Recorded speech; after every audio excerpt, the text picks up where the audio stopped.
Hello everyone and welcome to a well overdue start of a new streaming series where I will be painting the Goliath gang that I built a while ago. Hey there Clawpalmer, hey Tanif, is this your new account? Radical name, dude. Welcome to everyone else, of course. How are you all doing this fine evening?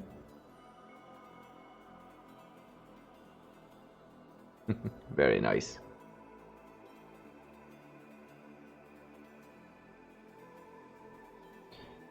So yeah, as I mentioned, this will be the start of a new series where I will try and paint at the very least the 6 dudes that I built a couple months ago maybe. What was it now? Starting off with this little feller.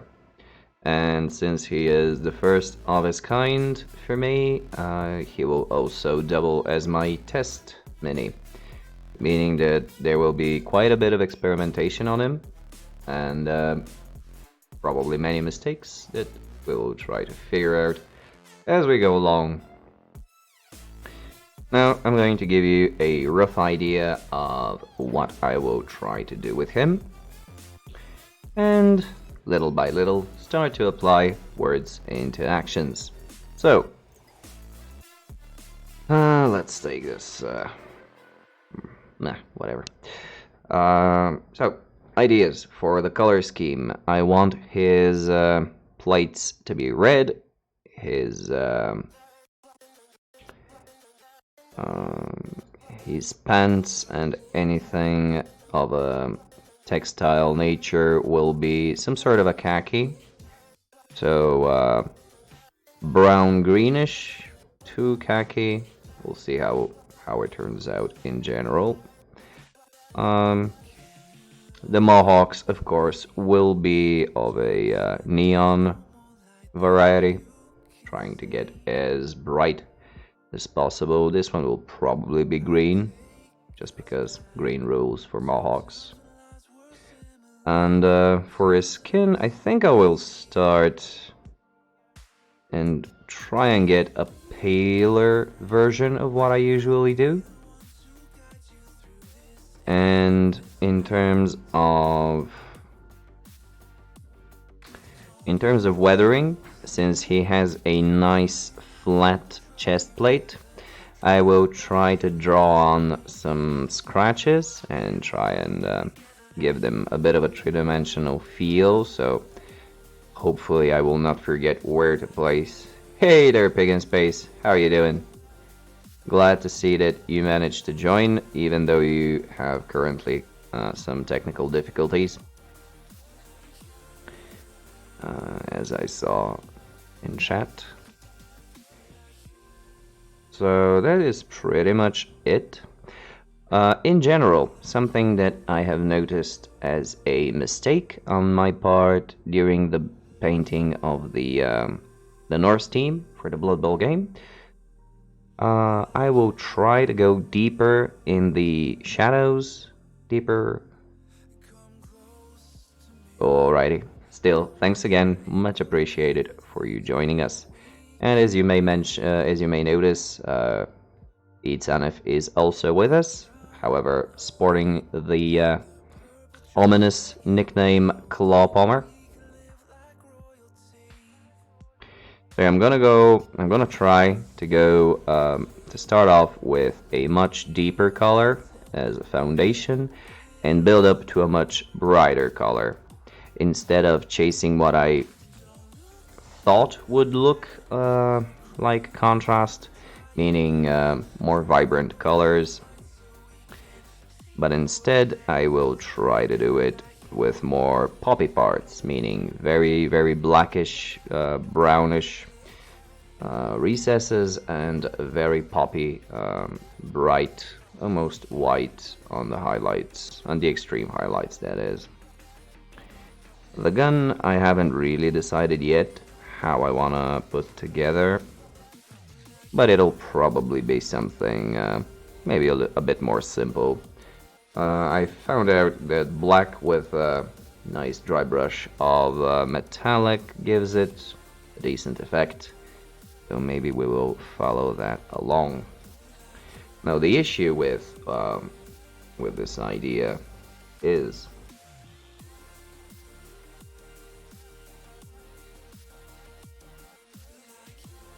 sorry, what? Big in space? What shame? Ah, what scheme? Yeah, so that's what I'm talking about.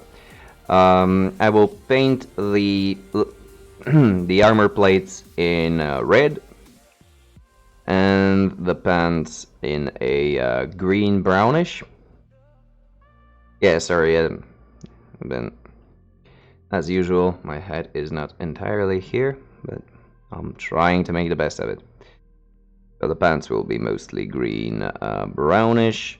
The flesh will be somewhat of a paler variant of what I usually try to do. The hair will be bright neon green, and I will figure out the rest as we move along. Yeah, sadly, this is pretty much the most, the most basic theme that pretty much everyone is doing. However, I haven't painted a red thing in ages.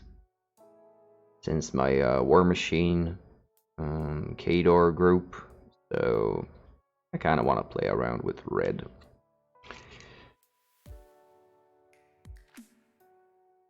Well, mostly, yeah. So the armor plates will be red all around to give them a feeling of uniformity, but I think that from there on, everyone will have different colors on their pants, on their leather and other textile details, different hair colors, different flesh colors. Pretty much everything I will try to make different, with the exception of the armor plates.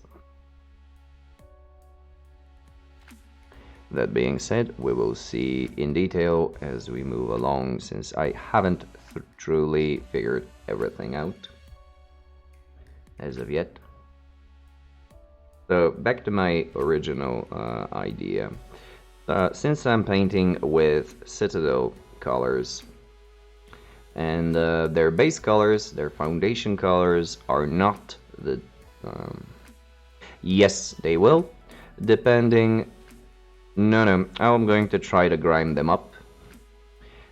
Depending on what details I'm working with. So on a clean chest plate like this, I will try to draw scratches.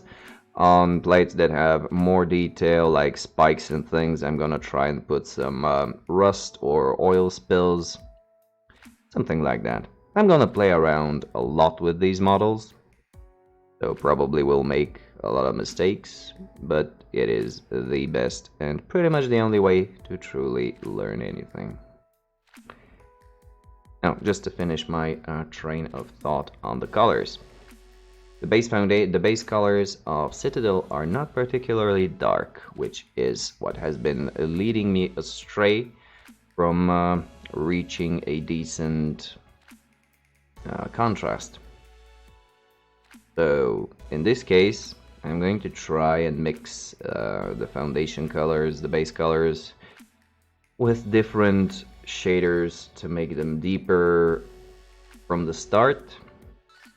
Sadly, while red would go great with brown for a darkener, again, the Citadel variation isn't quite as dark to give us a good dark red. So I'm gonna try with black. I'm not really sure how a bad and black will mix with red, but we're about to find out. So, that is my opening monologue. It is now pretty much in your hands. What are you doing?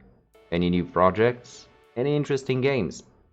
Anything at all that you would like to share and contribute over the course of our discussion?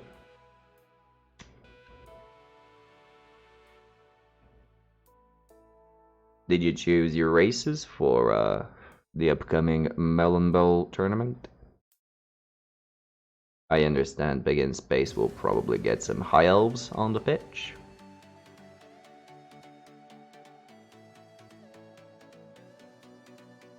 How about you, Claw Bomber? What do you intend to bring along?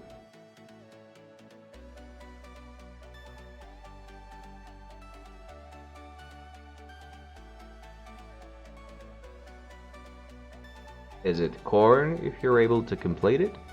Or did you change your mind?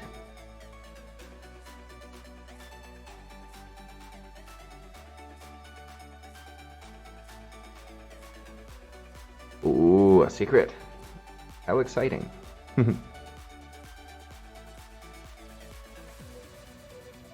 Well, yeah, and considering that you do have a significant collection in terms of team variations. Oh, okay, it's gonna be corn. Good. Is there a good selection of star players for corn? Haven't really looked into it.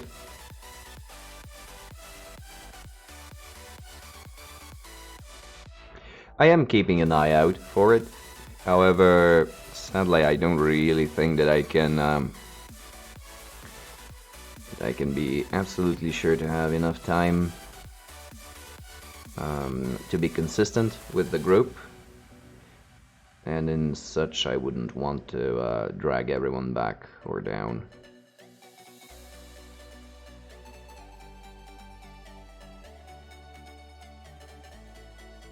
So, for the moment, I am going to refrain from being a backseat driver and just spamming ideas or something like that. Yeah, Corn would be great. I have literally never played against Corn, so it's going to be quite fun.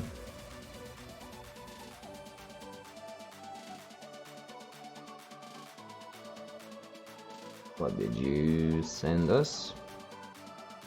Claw Bomber. Okay, we have some work in progress. Check out until I finish up with this cigarette.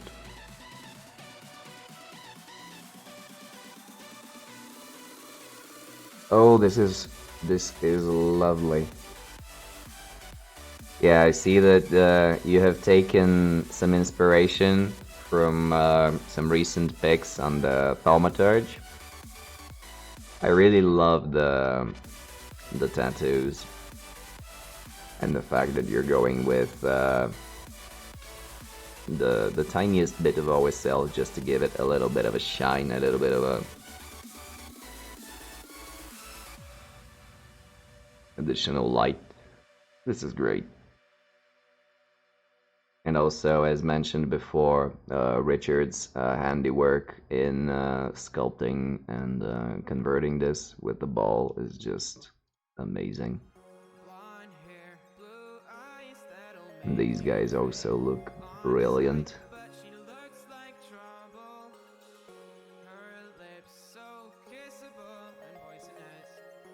Yeah, that ever elusive good white color.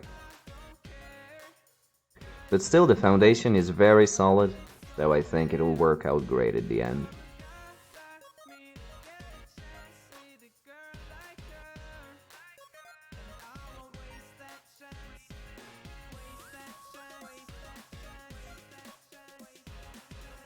Yeah, I still remember his death roller, the one that he scratch built. It was a thing of beauty.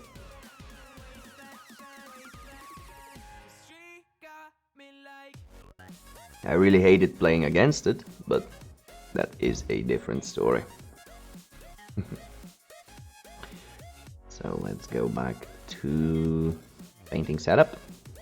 I'm using a little bit of a different setup, so I might need a little time to get accustomed to it, but I think it will work out just great.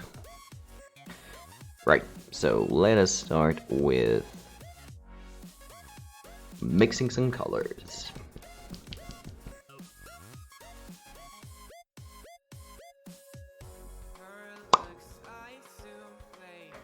Needs a little bit more of a shake, since, as I mentioned, haven't really used red in a decent while.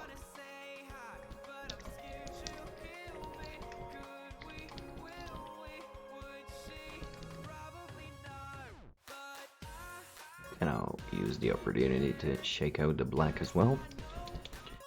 I'm not really sure if it'll come out good with the red and the black, but if worse comes to worse, we will all just cover it up.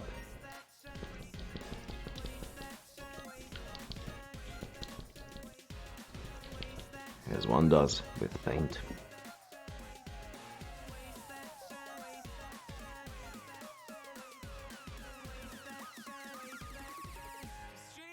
Also, I did mention yesterday during the game that I managed to bring Fallout to a working condition. And new thing is that tomorrow I will be able to stream after all, due to some plans falling apart. But it'll be a good opportunity since I'll have a bit more time. Start off on a brand new gaming adventure.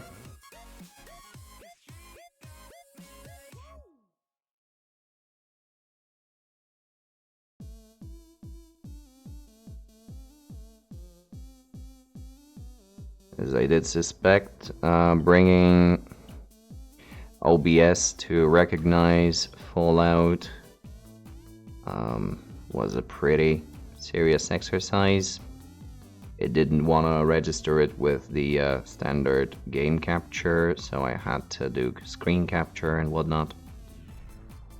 But in the end, it worked out well. I will have to play it in windowed mode because otherwise the resolution is giving me some weird graphical stuttering. So sadly there will be a annoying little Windows line at the top. I will be using Fallout Fixed or a patch for a mod for the game. And I will be using most of the features that it provides. So there will be some technical graphical changes, such as Ian will be smoking, and will also all of the companions will have some unique skins.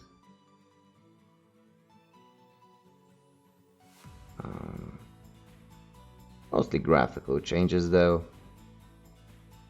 Not much will change gameplay wise.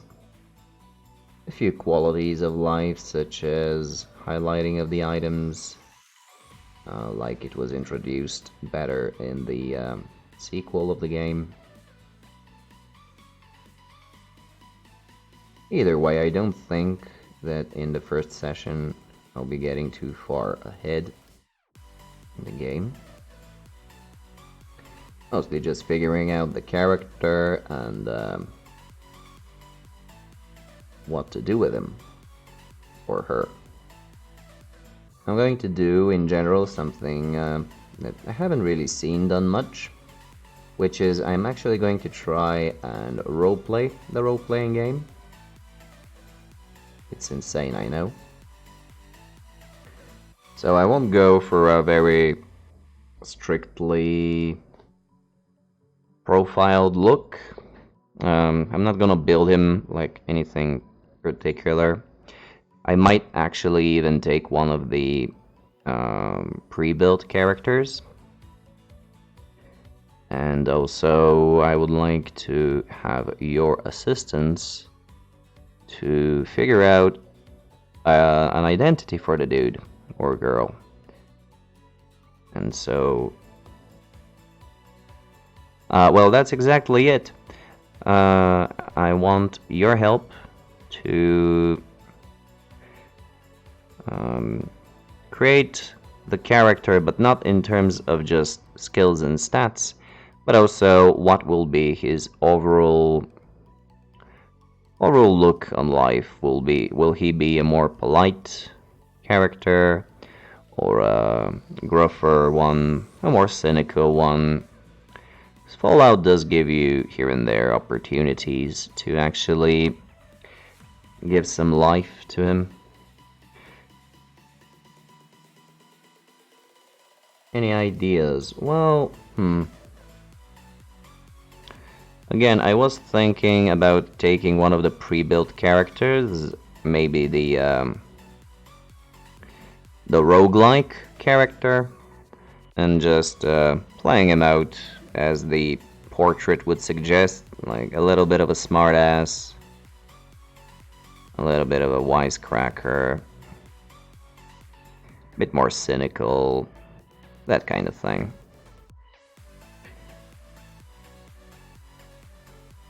And I will try to specialize him throughout the game. However, I would not do it from the start. Oh yeah, or the woman. Yeah, that's also a good idea. However, her portrait doesn't inspire much character, as in, it doesn't immediately bring to life an idea of general behavior. So it may not be the rogue exactly, but the thin guy. If you remember, I think that there were 3 stereotypes that you can choose from. One was the burly, dumb-looking dude. One was a wise-ass looking guy, like a bit of a Joker kind. And then there is the woman. Still, more details will show themselves as we start tomorrow. We'll look around, we'll discuss in detail, but I think that this is how I'm gonna go for it.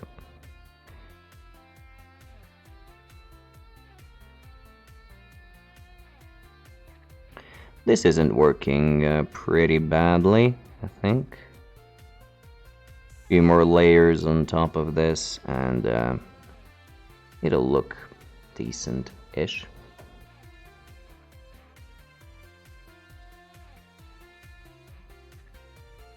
Kind of.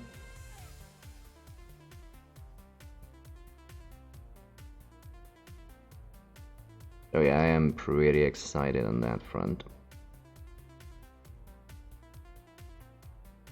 Also, I'm not gonna try to get all the quests and stuff like that. Pretty much try and do the things that actually make sense.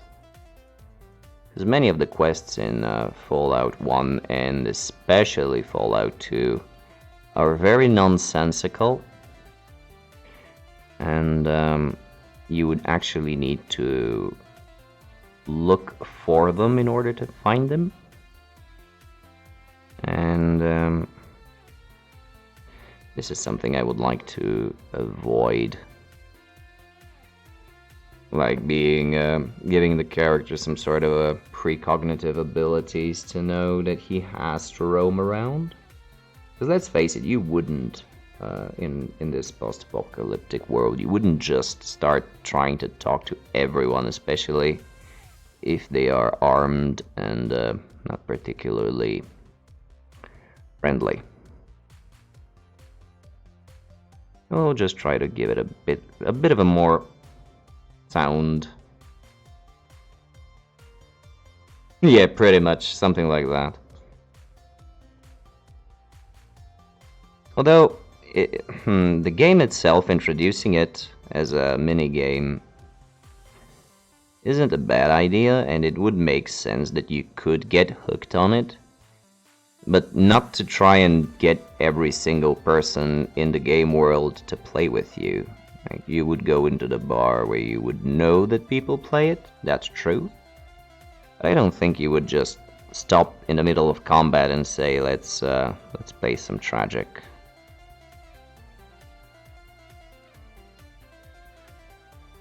I don't know. But yeah, I think you get my overall drift. I would like to approach it as more of an experience rather than just gaming the game, and even though I have beaten it, I would try not to exploit my knowledge of it, if that makes sense. And just do things that seem logical, go to the places that seem logical. And And I think that Fallout 1 lends itself better to this approach than Fallout 2.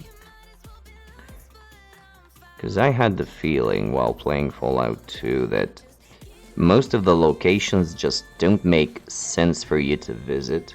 The key locations that are moving the story along. For instance, it would make sense for you to go...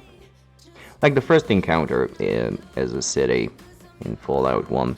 Shady Sands is strategically put on your way to the only location that you are aware of outside of the vault, which is, well, let's not spoil everything, but on your way to that location you would find a little oasis town, and it is a few days away, so it would make sense for you to stop there and see what's going on. In Fallout 2 that doesn't exactly happen.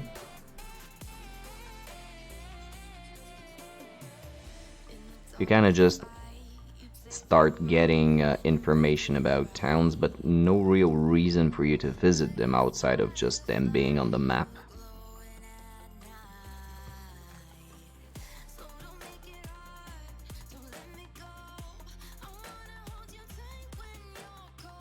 Yeah, that's what I'm saying. Shady Sands is brilliantly placed. Like, it just makes sense for it to for you to stop at the little town.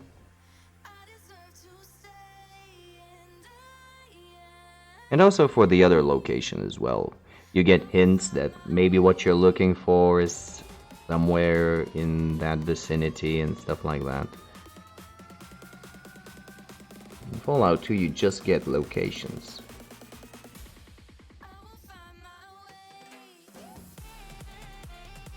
Ah, yeah, that's right. The first town in Fallout 2, yeah, it does make sense. But when the map opens up and you get access to the 3 big towns, like, what was it? The New California Republic and New Reno and stuff like that, you don't really know where to go. You don't have an idea of what you're even looking for at that point. I mean, who you are looking for to give you any sort of a idea. Yeah. The start is good. The start is logical. Let's call it logical.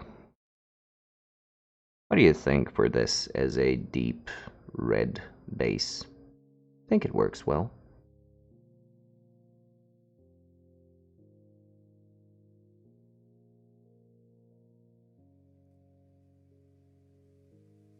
And as usual, I'm going way too thin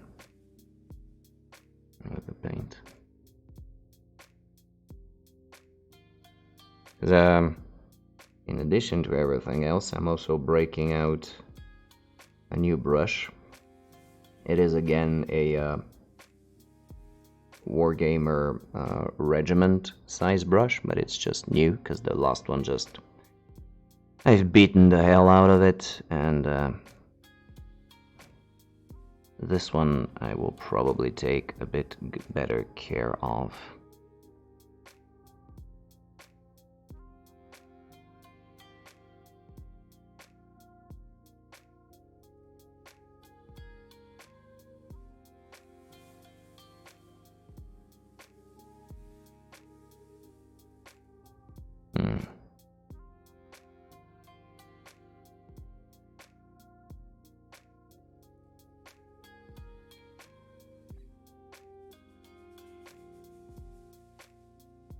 Oh yeah. Would this be more interesting for you to watch rather than making a genetically superhuman, super specialized build to game the game? Hey Dracos! How are you doing? As usual, coming in with some controversy. How are you feeling today?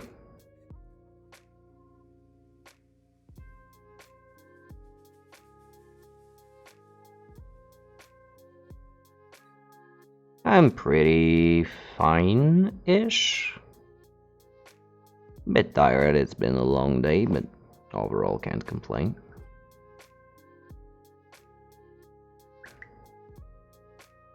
Just the usual, the long day, the long working hours, and a few things to do here and there.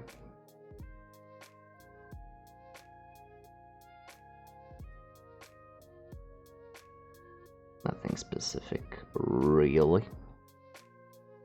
And we are also discussing with chat how I'm going to approach playing the original Fallout. I don't know if you have ever seen it, but...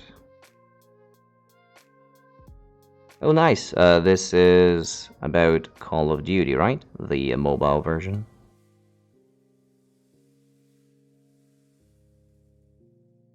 Congratulations.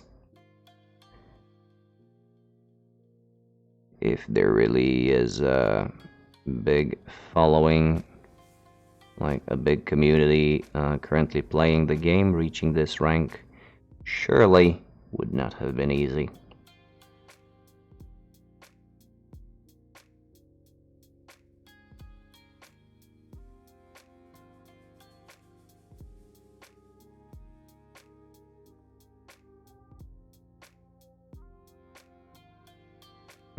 That's nice.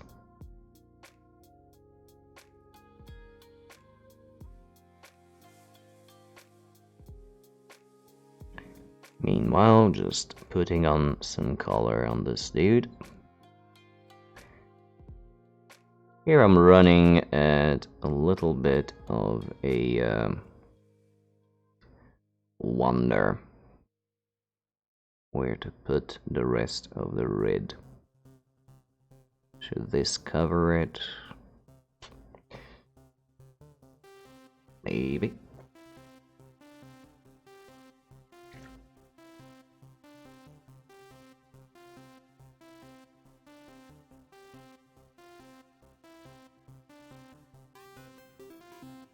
I really love these brushes. Specifically this size, so the Wargamer Regiment size.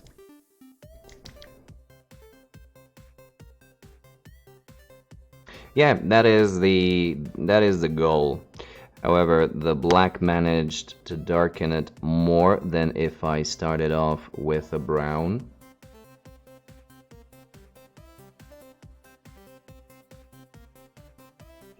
So in that way, it is redder than it seems on the cam, yeah.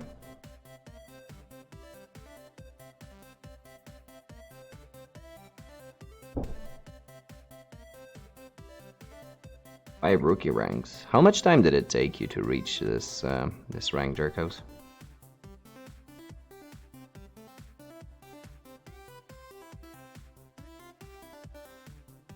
Wow.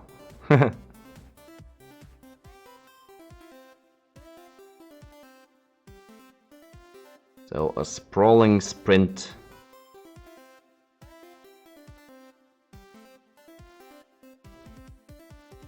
To the top.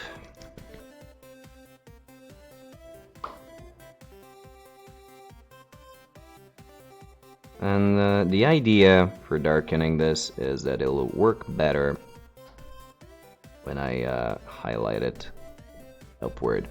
I'm not gonna do the usual process of starting mid-tone and then darkening up the recesses and highlighting the rest. I'm gonna go from dark to bright, emulating traditional painting practices.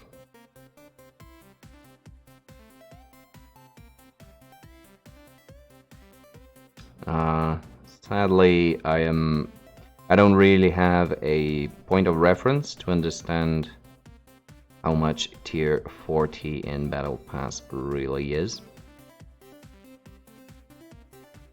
But I would suppose that it is quite high.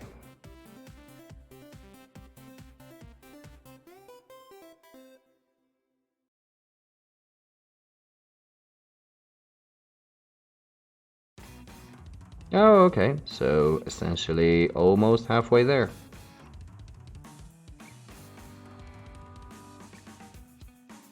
Pretty decent.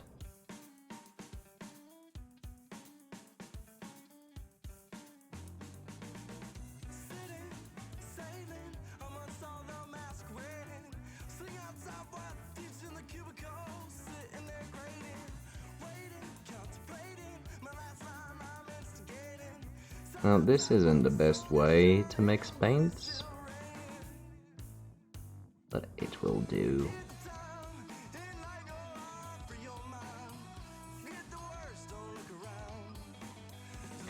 It'll have to anyway.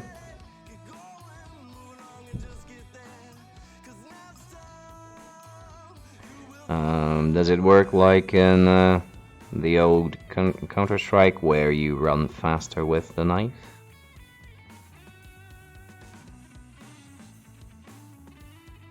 I remember there was a sweet meme a few days ago where a kid was telling his parents that during physical education he always runs with a knife because he knows that that's how you run faster. And it really brought a smile to me.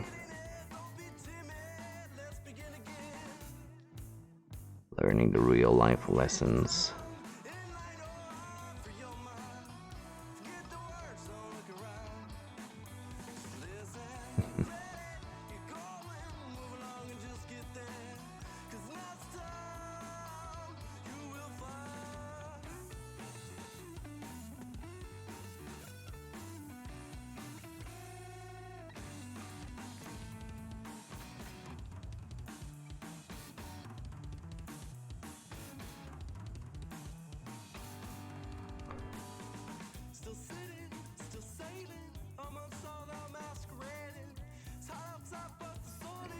By the way, apologies if the current illumination is a bit blinding on the face cam.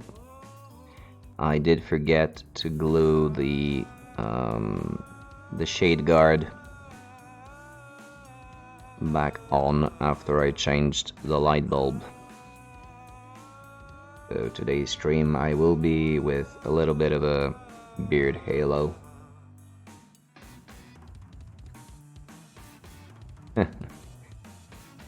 Oh, okay. Because the light bulb had to be changed, and that was a bit of a bother.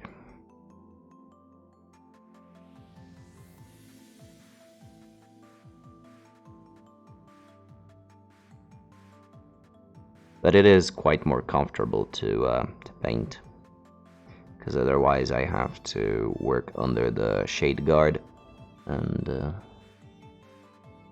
it's not really comfortable.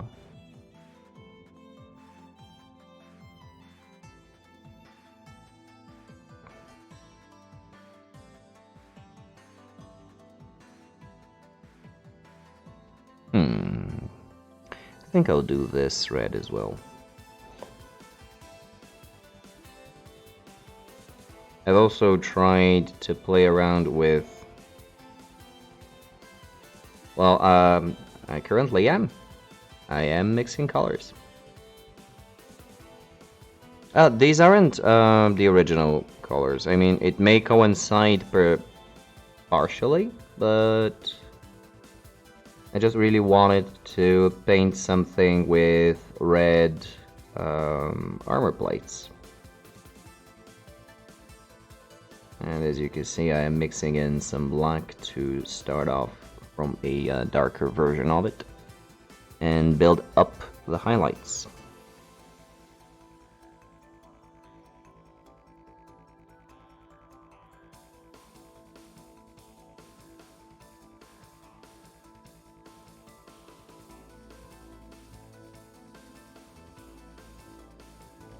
Probably not going to get too much done today, because I started a bit later. But a start is a start.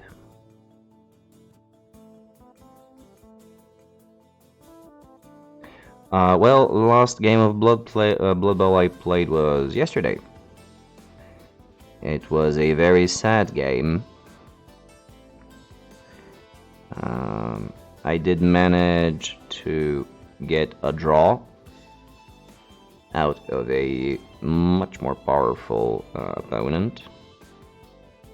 However, in doing so, I pretty much killed my team off.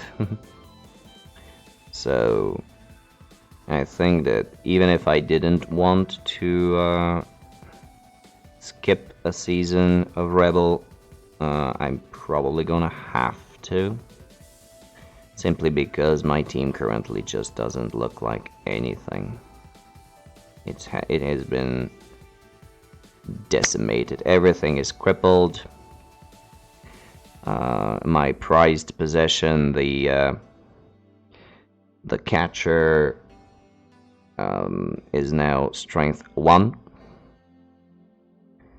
The other catcher is just dead. My thrower has been armor busted. My killer blitzer is niggled. So essentially, yeah, this team is done. I'm gonna pull through to the end of the season, but the Howling Hunters are dead. They will be missed.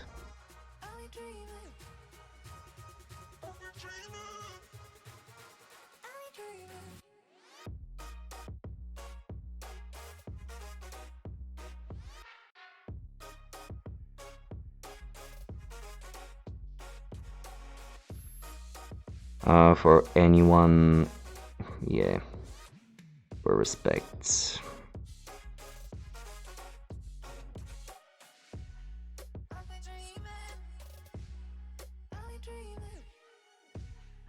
Next game will be against Zunk's Orcs, which have also taken quite a rough beating lately, so it'll be an interesting game.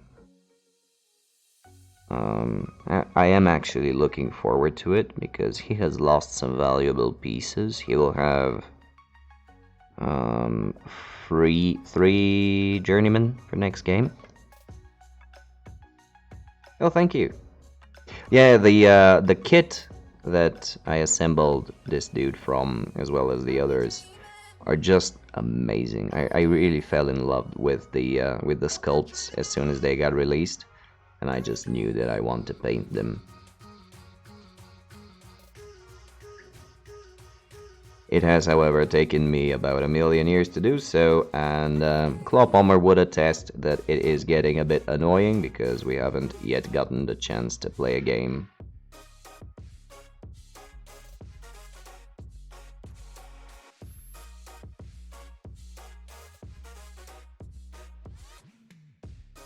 And Jerkos, if you have ever played XCOM on PC or seen it, the game system that these dudes are from is very reminiscent. Okay. Is very reminiscent of it. So it's once again squad based. You get to run around, jump and climb towers, take cover, and all these good things. Only on tabletop. There are some pretty awesome terrain designs, and Clawpalmer has been putting them together for a while now, so it's going to be great once everything comes together.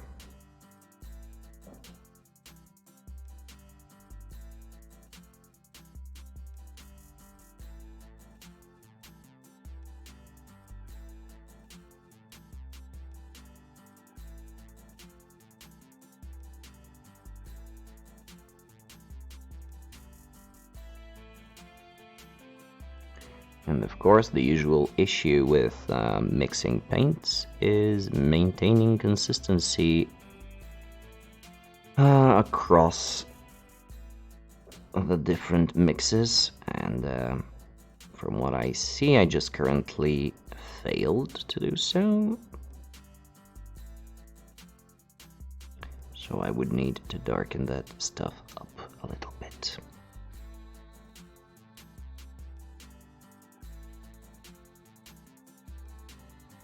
And again, I would like to add that painting with this brush is a blast.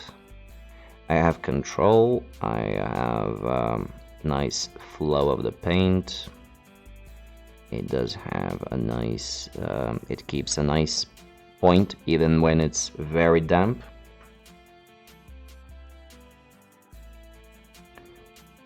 I am very happy with it. It seems to be softer than the one I previously used, the same type of brush. This one seems softer somehow, which is not a bad thing. Only problem is that it absorbs more water than I anticipated, and as a result I am getting even thinner paint than I'm usually painting with, and I'm usually painting pretty thin. So it's making it a hassle that I have to go over and over and over with different coats, but I'll get used to it. You can probably see as the paint goes onto the model, it is more like watercolor consistency rather than the original more gel-like one. But this is just how I feel more comfortable. And the overall end result is a smoother finish, which is of course ruined by the semi-gloss finish of the paint itself.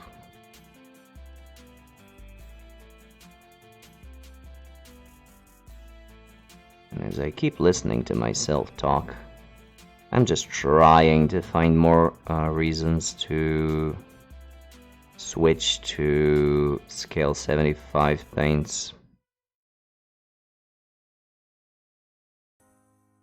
Like at this point I'm just convincing myself, which is usually a sign that I'm already giving in to the urge to buy new stuff.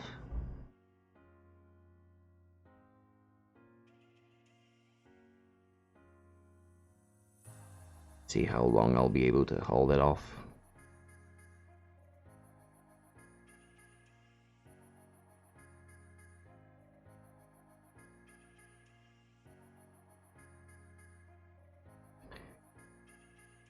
Does appear to have a guide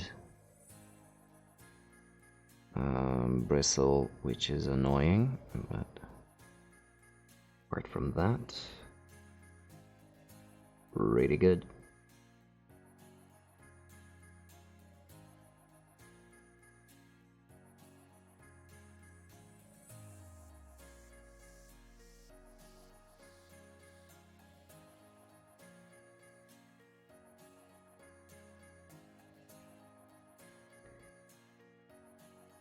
So again, for tomorrow's stream, when I will start with Fallout, I would really appreciate anyone joining to give me his idea of what kind of character he would like to see rampage throughout the post-apocalyptic wastes.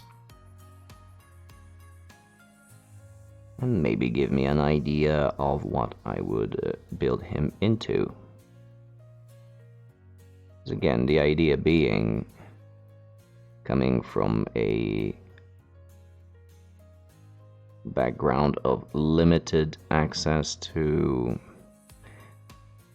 real world experiences, it wouldn't really make sense for him to come out as a perfect marksman or something like that.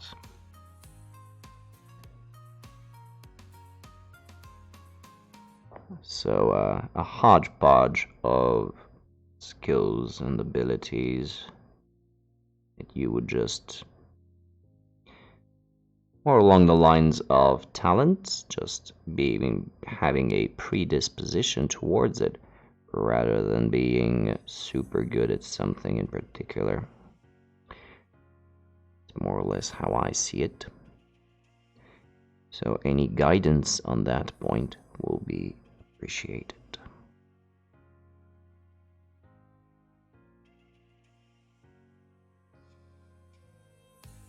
Okay, Jerkos. Now, just a moment here.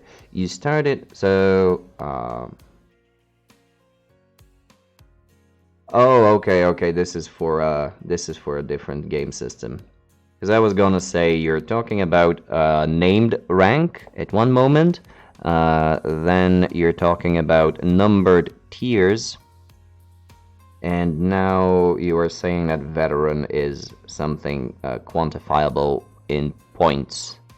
And I was like, come on, how many ways are there to quantify your gaming experience advancements? And I just missed the fact that you were talking about a different game. So, my bad.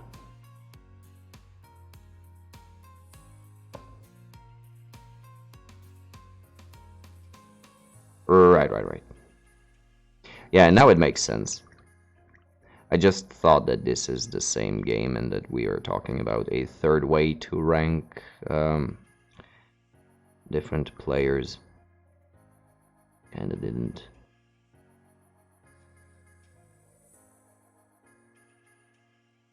Now it's alright.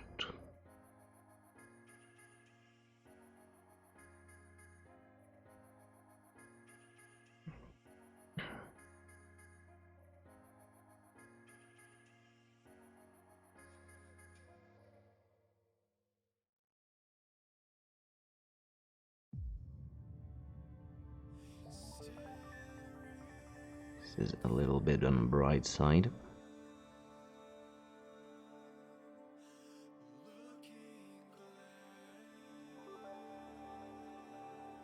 Well, that is what you do, don't you? I mean, you find something that you... This is pretty much exactly what I am saying to everyone at the end of every stream. Keep doing what you love and loving what you do. So if you have a love for this game, by all means, indulge in it.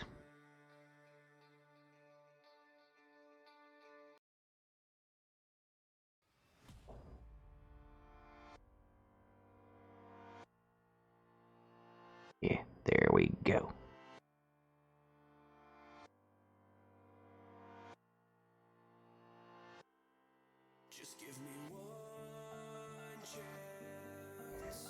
There will inevitably be some variation in the tone of this color as I'm making it on the go, but I think it'll work out.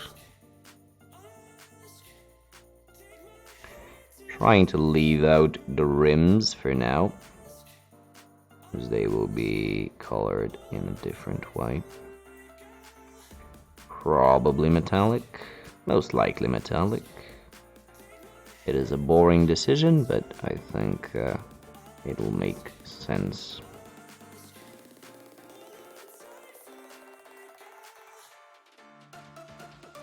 Okay.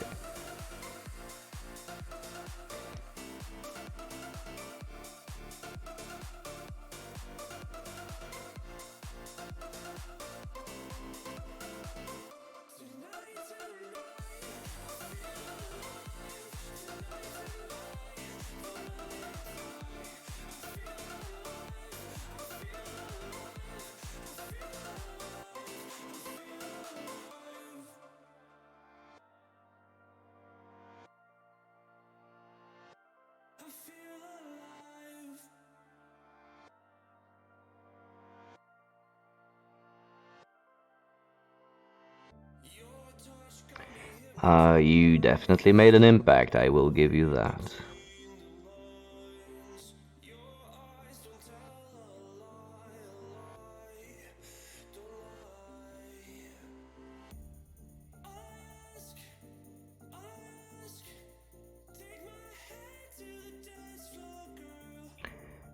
Now, here's a question. Talking about the rims here, on the plates. Would you think that silver metallics would suit it better? Or should I go for the well-established combination of red and gold?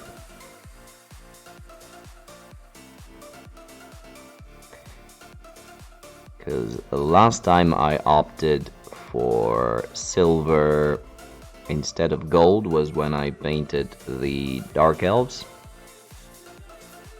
And I'm not really sure I made the right call there. Because purple is also one of the colors that are well complemented by gold instead of silver.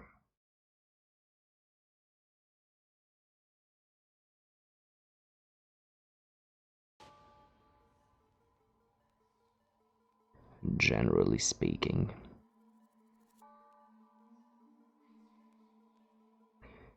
And as a result, they didn't pop out as much, as in they weren't noticeable enough.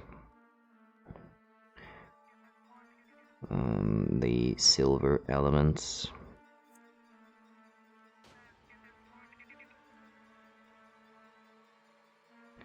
There is quite a bit of time before getting to that stage, however. I'm just thinking out loud, and as usual, any input is a welcome addition to the discussion.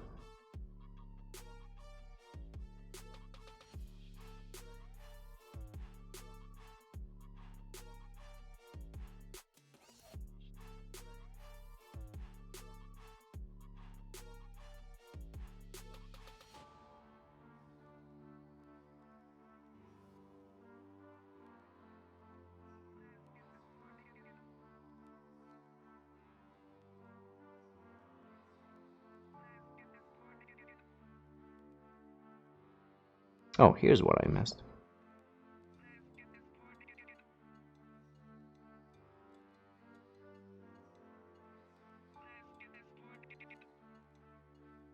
You gotta go symmetrical. Oh, you don't have to.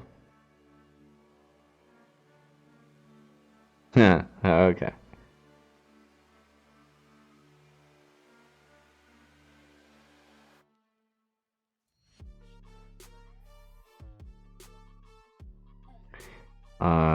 Is she a player or is this an just a outside comment?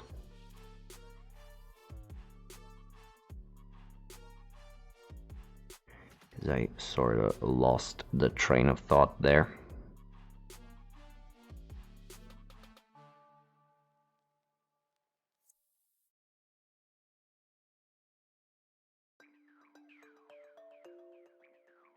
Oh, nice. Nice. Okay. Sorry. Okay. A bit slow, it would appear. Catch on to things. I was gonna lower that by saying today, but has been going on for a while now, hasn't it? So makes no sense for me to try to deny it.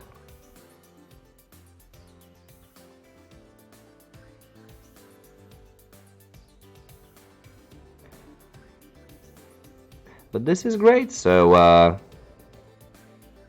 what was that you were talking about last time about no one caring for you and whatnot, since you have a significant other? See, things aren't as doom and gloomy.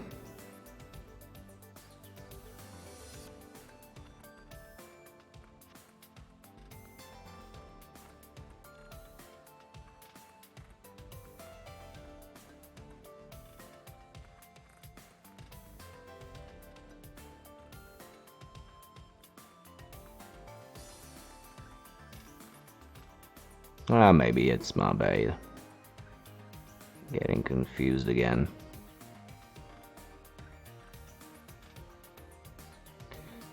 Sorry about that.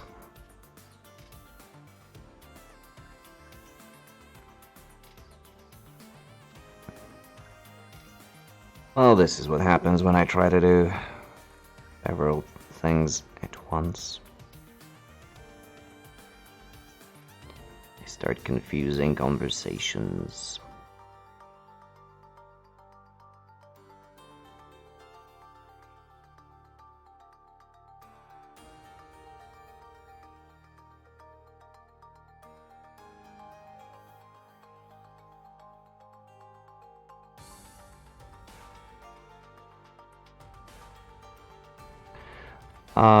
Just that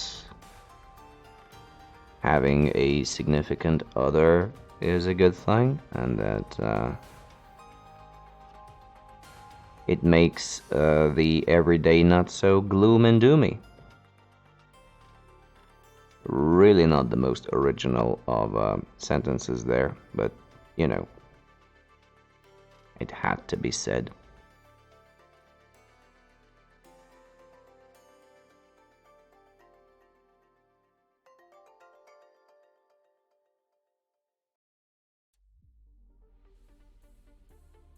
Yeah, sure, I got it, dude. I'm not that daft.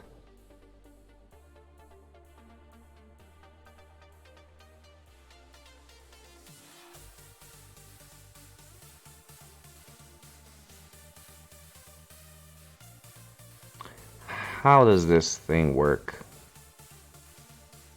Apparently this goes in the innards of the greaves of the bracers, that is.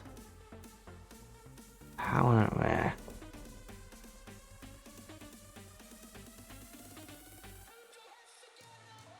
Oh, nice. Are you talking about Fortnite or something different?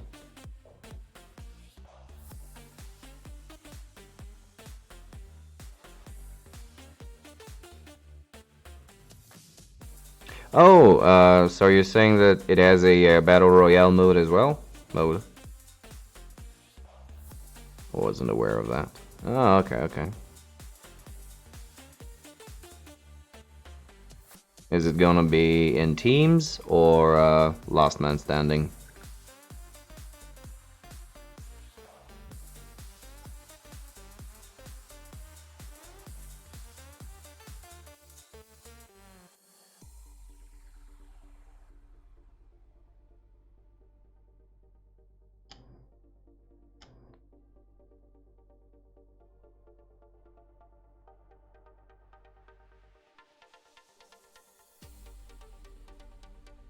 Oh, okay.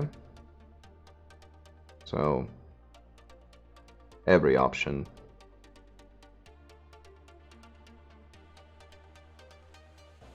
Nice.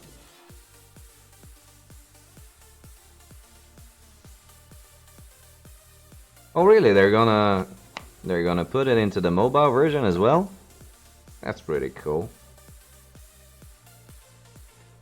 I haven't played uh, the Call of Duty Zombies mode, but I had at one point the Sniper Elite Nazi Zombie Nation Army, whatever it was, that variant, and yeah, the Sniper Elite version was pretty cool.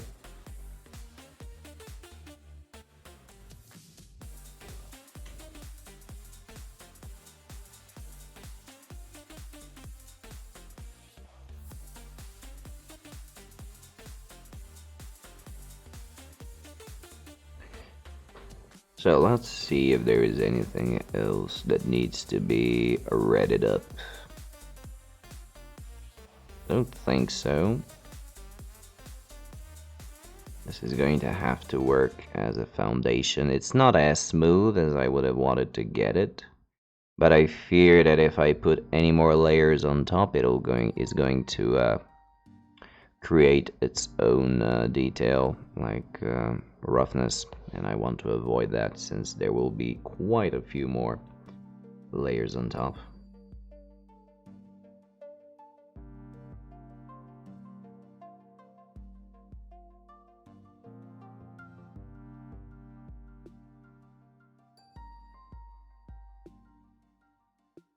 Oh wow. Do you have an idea of what you're gonna do? Also, is it group based or is it everyone for themselves?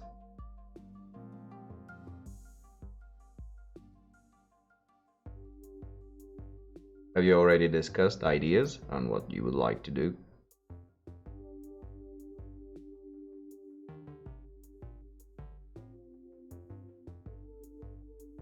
Nah, yeah. Best of luck with that.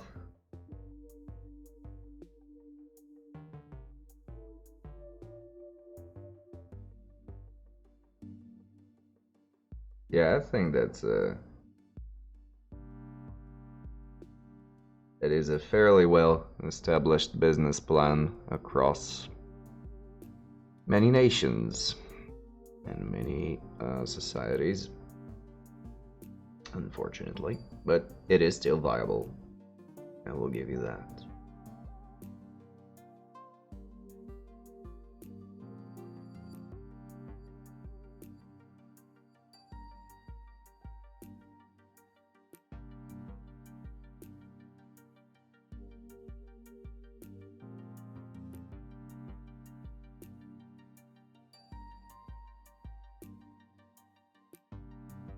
So, by the way, which grade is this at? This assignment? At which grade do you get? We get a flying bug again.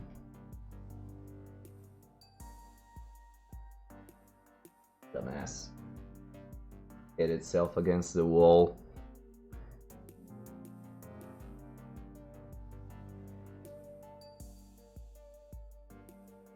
I'll fight it later.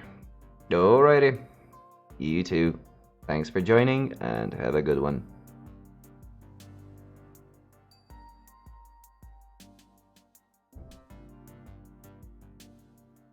You are more than welcome. No worries. I'll be here either way.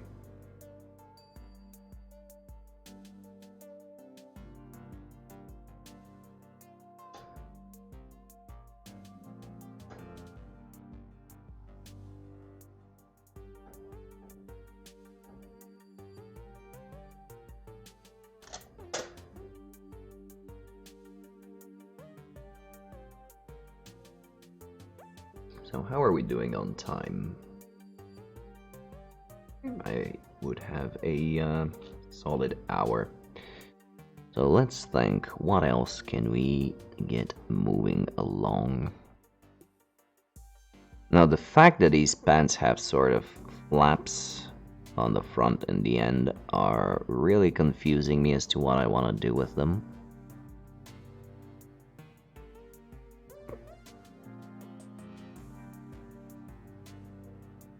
But I don't think I want to go overly colorful. Oh, maybe this, the belt. Yeah, the plated part of the belt will also need to be red. So here's to a little bit more red then. I was aiming to start with the pants, but I guess we still have some more to do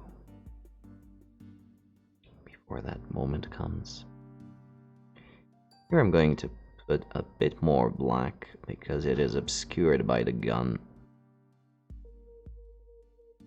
And I won't be able to highlight it as well, so I might as well just try and hide it a little bit, so to speak.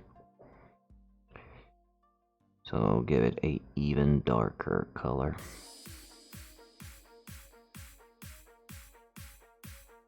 Just barely showing the red.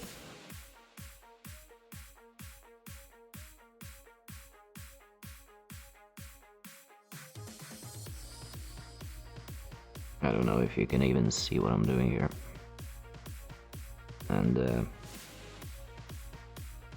as usual, we're getting into the point where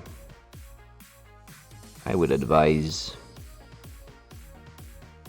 anyone starting off with this hobby to build in sub-assemblies instead of going for the full miniature, as it would make the painting part much less of a hassle.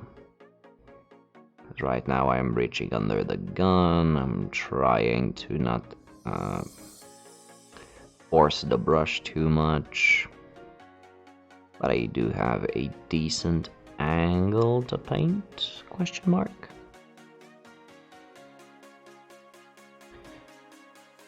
Yeah, this will probably not even get any more color on it. It wouldn't make sense. Oh, maybe just a little bit from this side where a random ray of light could technically find its way through.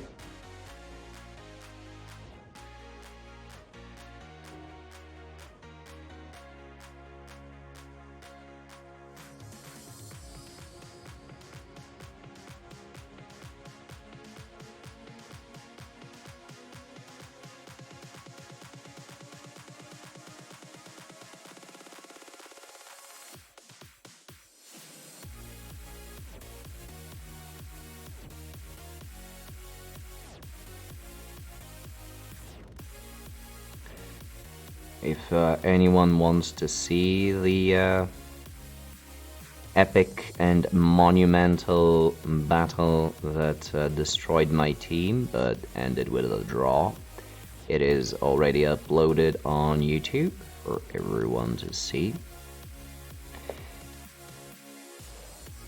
And I would also explain why I'm saying that the team has exploded, as is the technical term for such occasions.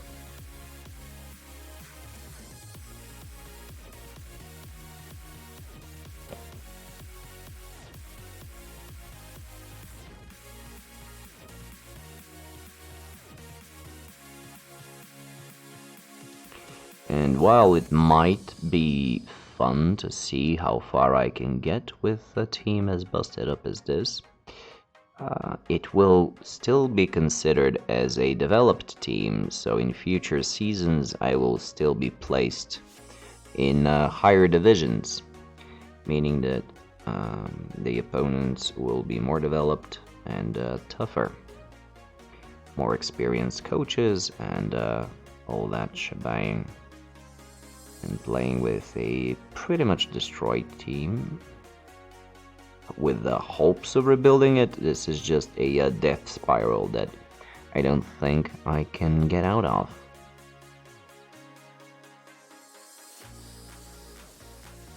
So no matter which season I decide to get back to Rebel, it will be with a new shiny team. Probably Norse, as I'm trying to push to become semi-decent with them.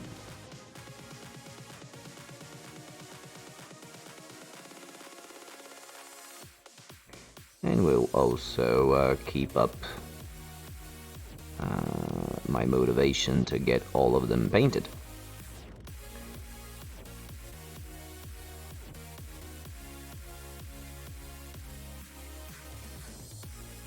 For there are 4 more players that need to be painted, including the Yeti, or Snow Troll, or however you want to call it.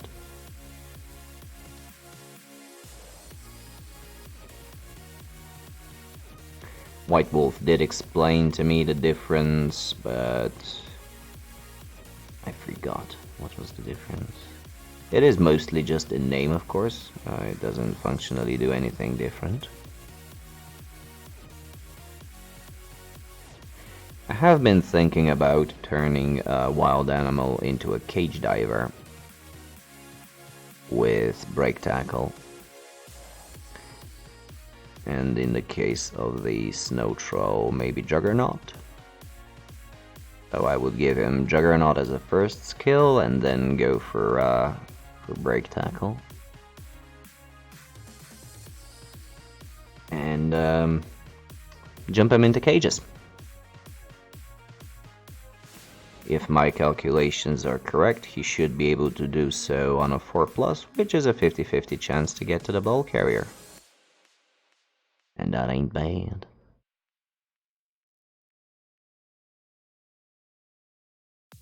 I would take those odds.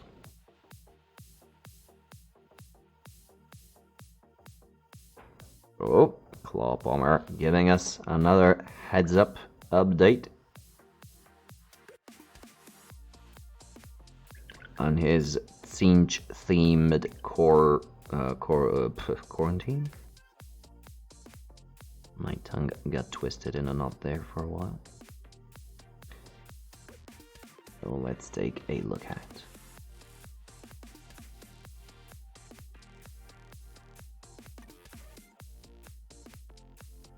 Oh wow, look at this.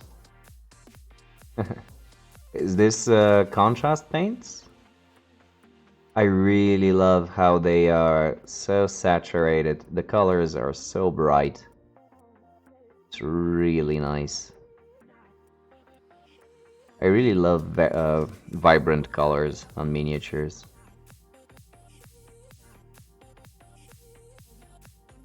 Green and flesh, yeah.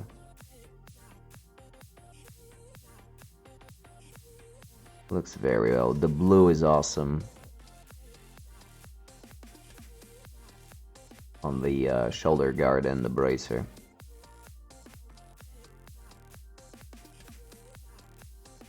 Really, really good.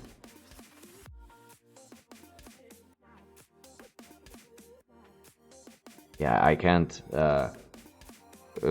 Changing from these, from the muted tones that I'm going for in the with the Goliath dude to these super vibrant colors, it's pretty much hypnotizing.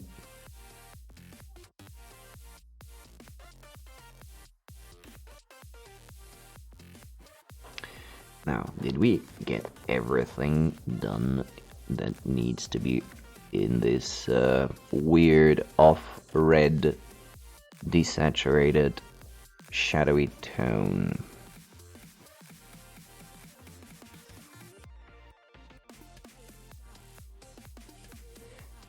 So at first you look at this model and he is pretty, so while the sculpt is great, he looks kinda simple. And as soon as you actually start putting color on it, like just on the inside of the braces, you can see, on the bracer you can see that there is sort of a glove thing under the plate, and over the glove thing there are buckles, and there is some additional insulation, and holy shit, how am I gonna paint all of that? And also here on the neck there are all sorts of mechanical whatchamacallits. Is this supposed to be flesh? Yeah, I think so. So these pipes appear to be going straight into the flesh. I would need to look at some reference though, because I'm not really sure that's how it's supposed to be.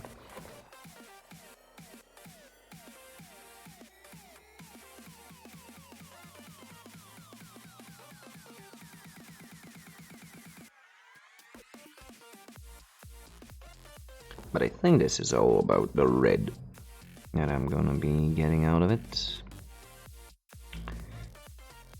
So onto the pants then. As I said, I want them to be brown with green. I was considering a cameo pattern, but I don't think I can do that by brush to a decent enough level. And since this is going to be a base paint, base color, I'm going to keep the black here, the brown, and the green. I'm gonna mix the brown and the green, and if it isn't dark enough, I'm gonna darken it down further still with the black. Now, why am I hesitant to use black is because it desaturates the color, again, for anyone who is interested in this type of thing. So as a result, you get a flatter version of the color. So this isn't really exactly red, it desaturates from the redness. Whereas if I had a darker brown, it would have kept the reddish more vibrant, but it would have darkened the whole thing down. So white and black aren't the best mixers for paints unless you actually want to desaturate your color along with darkening it or highlighting it. This is why you'll see most people using like for off-whites such as Screaming Skull, or making the colors lighter just to keep a little bit of vibrancy in there. And Slow Fuse uses trying to think of the exact name of the color here. Mahogany. It is a deep brown with a reddish tint that works really well when you wanna start off for a dark and yet a warm tone to a color. Mahogany is a great way to do so. As you can of course see on his videos.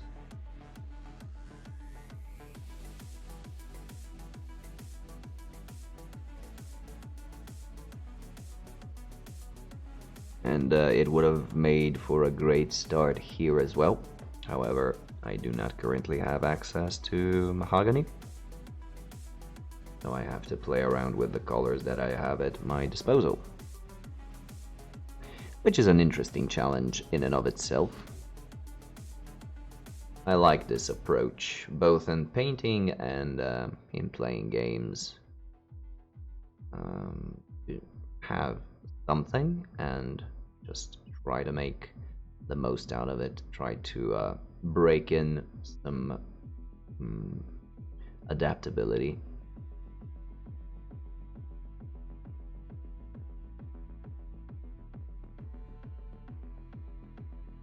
More often than not it fails spectacularly, but it is for a good learning curve.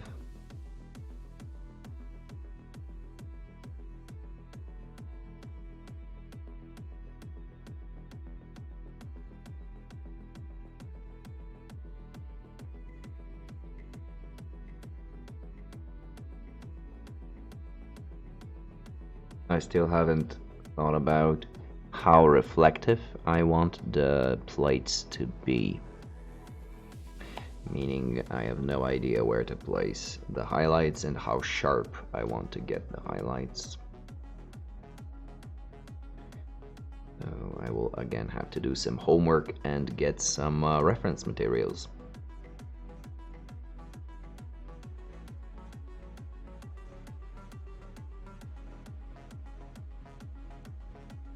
I don't think I want them to be shiny, more like roughly painted.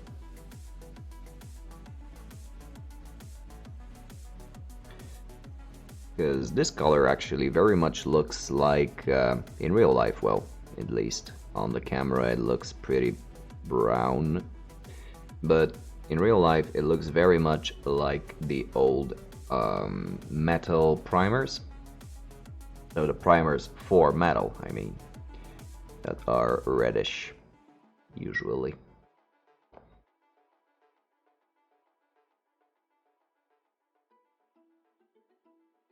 that also have a anti-rust effect. They protect the metal, and on top of which you paint the color. So I think from that point, it's a good idea to have it on. And it would have also been a great idea if I had a crackle medium that I could physically then scrape off the color of paint, but then it wouldn't have been red. Should have probably opted for a different one if I was gonna use crackle, like let's say green or something. Yeah, you do? Is it acrylic or enamel? Do you know? No, thank you. I've already decided that I'm going to do it with brush on scratches and stuff. Like also acrylic. Does it work well? Have you tried it out?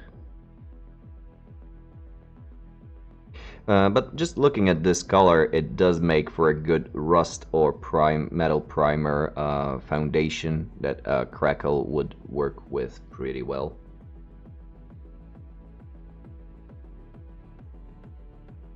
Acrylic, yeah. Because I have heard some mixed opinions on the acrylic crackles. That they do not create as good of a separation between the layers of paint, and so it doesn't scrape off as realistically as it would if you were to apply a stronger enamel crackle. So I just wanted to verify with you if there is merit to these opinions, as I haven't personally tried them out.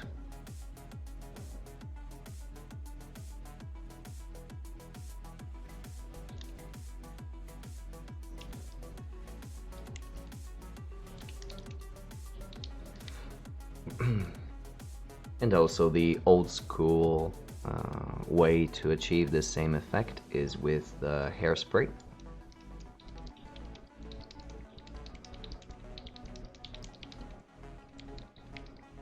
Which I suppose works pretty much the same as an enamel crackle. Because it'll catch on pretty hard. But it is also very glossy, I think, as a finish. So it might have some issues with the finish.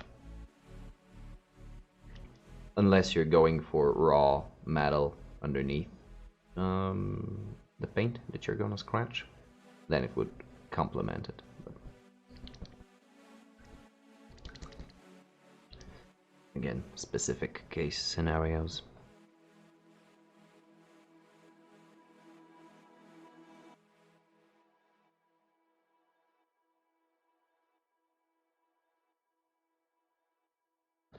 Okay. So main color will be brown.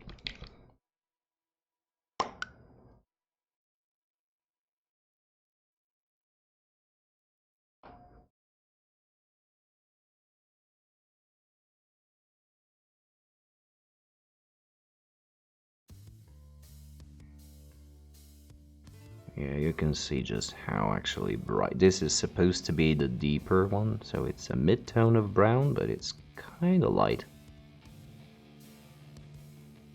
Oh no! Did you drop him? Damn. Oh, I'm still fidgety from the accident at the World Cup, where by accident, I managed to break one of my opponent's miniatures. He was placing it in my end zone, and I forgot he was there. I dropped a die and instinctively hunched forward to get the die, completely forgetting that the miniature was there, and the miniature fell and it broke off the base, and it felt really bad. I'm really sorry If the dude is is watching right now, I'm really sorry once again for this.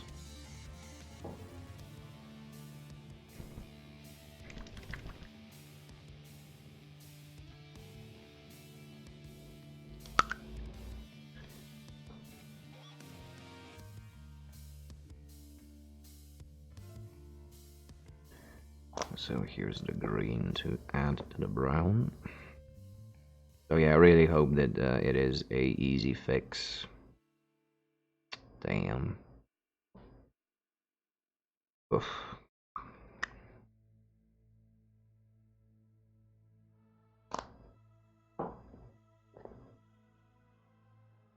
Oh, okay.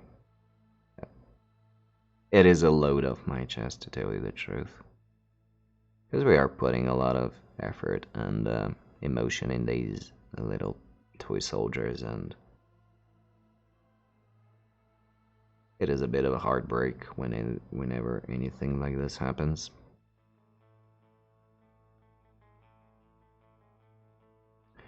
So let's see how green on brown looks. I haven't ever attempted these combinations yet, so I have no idea if it would work or not.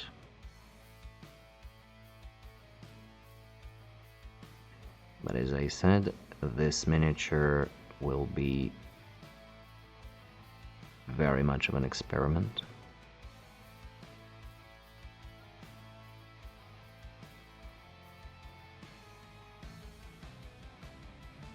It's sort of decent-ish, I think.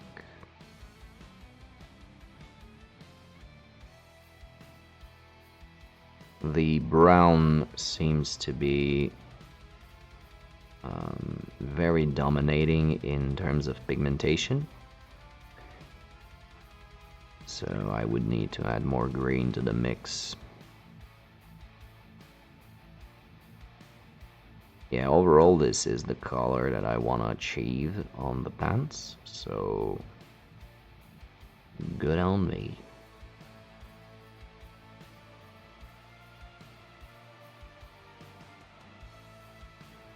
Alrighty, thanks for joining again, and have a good one. Oh yeah, that getting up at 5, I'm getting shivers every time you say it. But yeah, have a good night, and sleep well.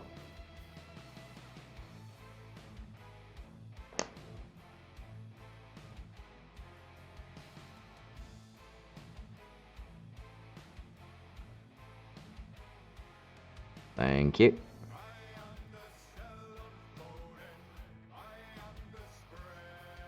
Right, and let's darken this whole thing down.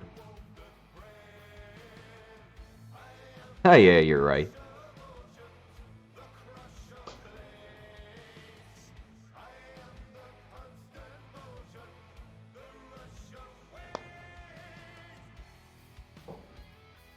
When you're right, you're right.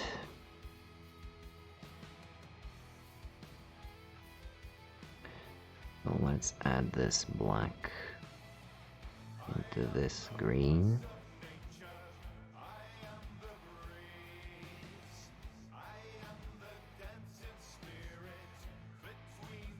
Too much black.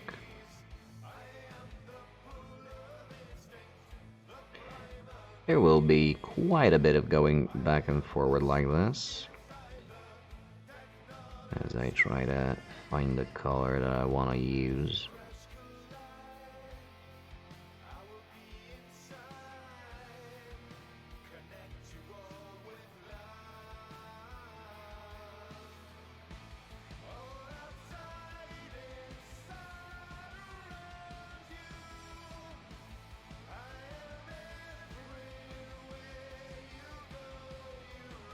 And now, not only do I have to find the color that will be the mid-tone eventually, but I also have to darken it down. So I have to think 2 steps ahead of myself.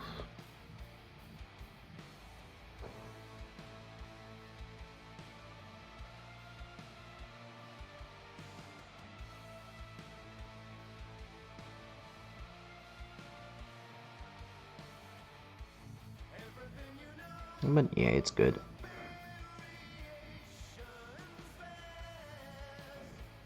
It is a good exercise.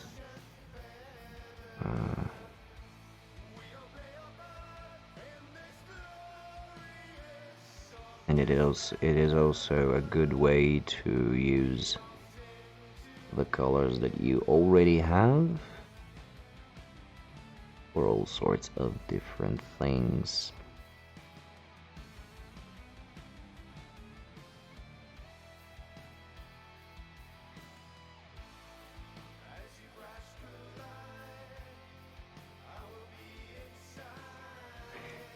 I think I will paint all of the pants like this, like including the weird flaps on the front and back, and I will just use different ways to highlight it. So I'm just gonna go ahead and it's a cut piece.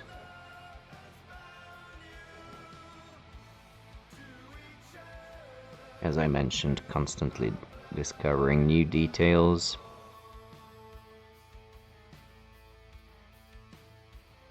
On this miniature,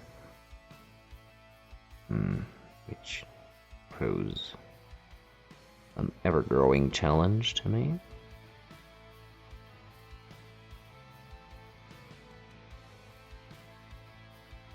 But it'll be fine.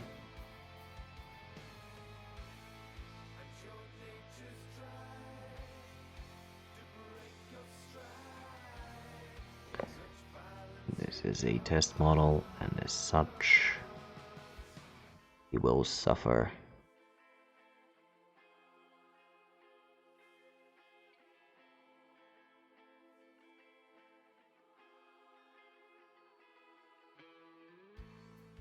Yeah, I think these are still pants. Even if they aren't, they are now. I am using my creative authority, and I am calling these pants.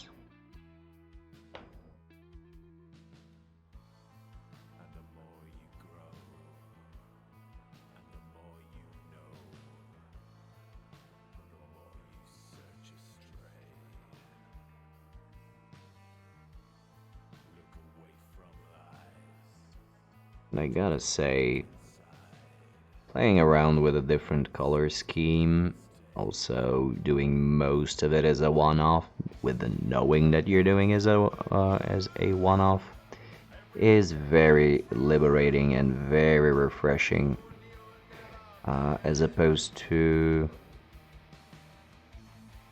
trying to go for more uniform color schemes that would transcend through the majority of the squad, army, gang, group, or whatever kind of formation your dudes will have.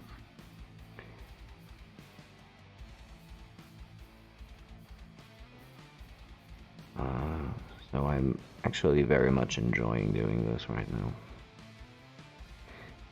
Because I did, at the end of the day, get a little bit burned out with the Norse.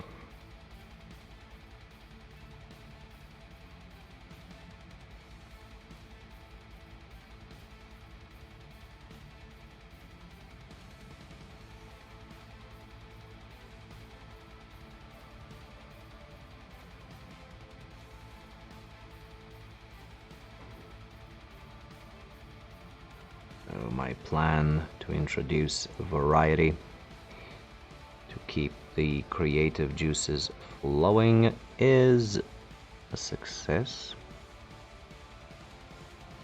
Not that it is that much of a genius idea anyway. It does only make sense to do so, but still, it is new for me.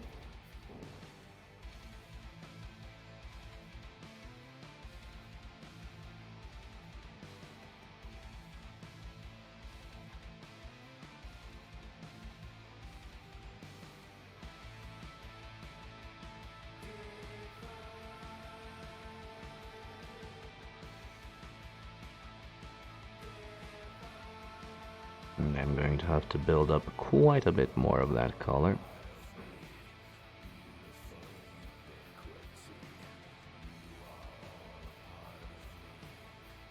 I'm really tempted, and I get this feeling every time when I paint over lighter primer, such as white or gray, like in this case, that I would actually use the translucency that I am initially getting here of the primer showing through.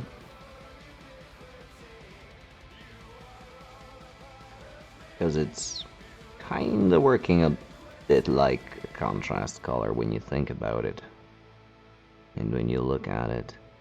But I think it is a very much less effective alternative to achieve the same effect.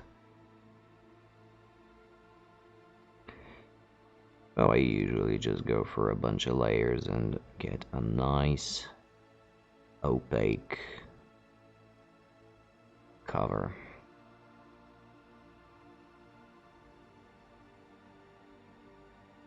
Yep, this is actually very much what I wanted to do here.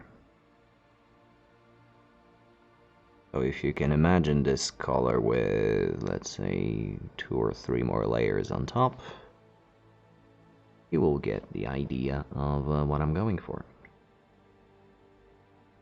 And in case you cannot, well, you will just have to wait and see.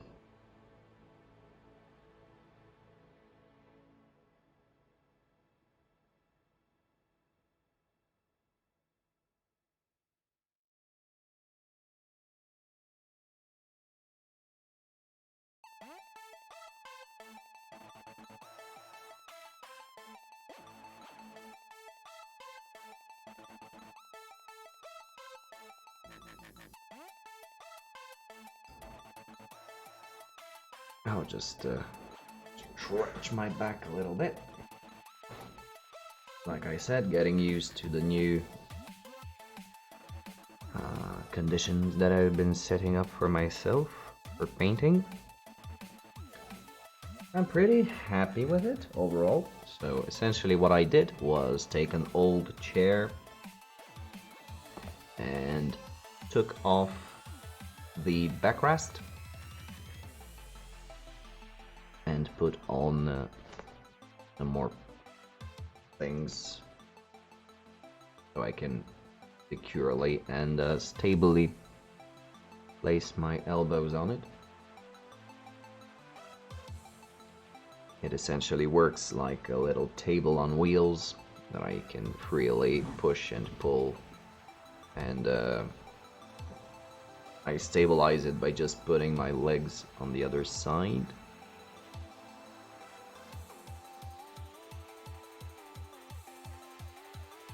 Which in turn gives me even more stability overall for the frame.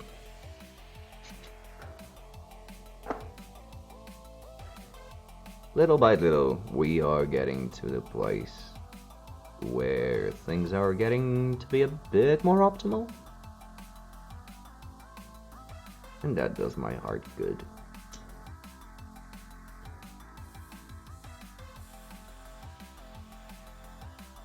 Because the same cannot be said for other areas of my livelihood.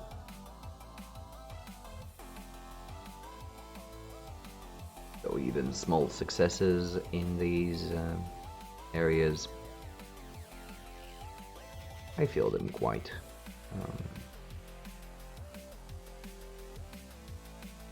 tentatively, I think.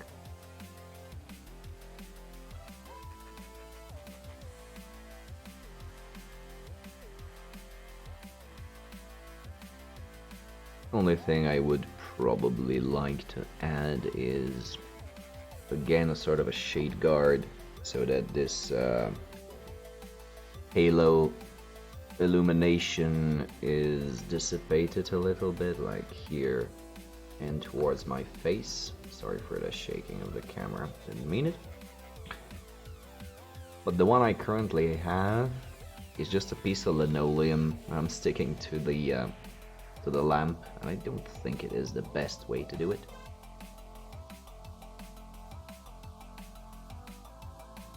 Oh, so it makes the changing of the light bulb a hell of a challenge. You gotta take one thing off, and then the deflector off, and then the light bulb off, and then the light bulb in, deflector back on, and the shade guard back on. And it's a bit too much for what it's worth. I might be thinking of an alternative.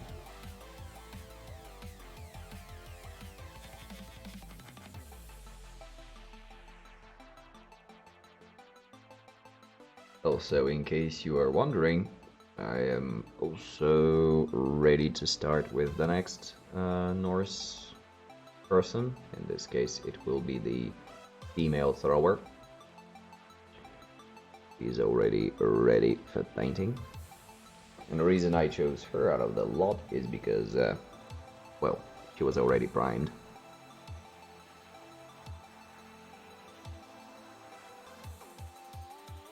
So whenever I get worn out from the Goliaths, I can throw in the occasional Norse painting stream here and there.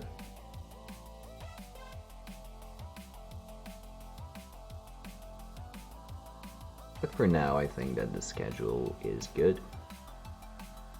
We'll be having a game of Blood Bowl, which reminds me that I should probably contact Zunk tomorrow to schedule the game. Also, we'll be having these painting streams for the Goliaths, the Fallout stream that will be tomorrow, and the building stream for the Untamed Beasts, which will probably be on Thursday the way I see it.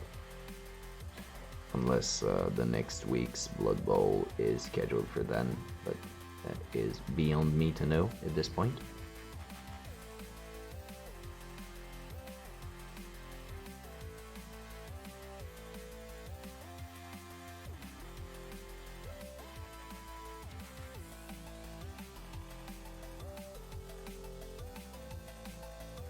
So, roughly, we are off to a good start.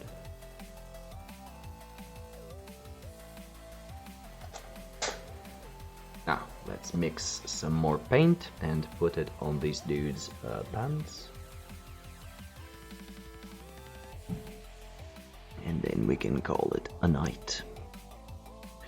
But although I don't have to get up as early as Clawpalmer, I do need to get significantly early.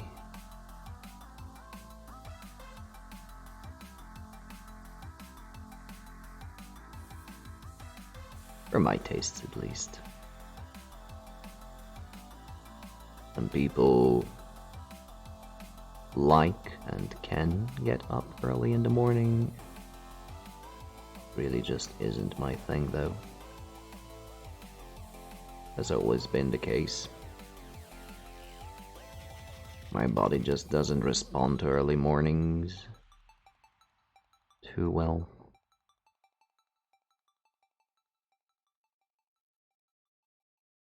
But I do think that this is a fairly common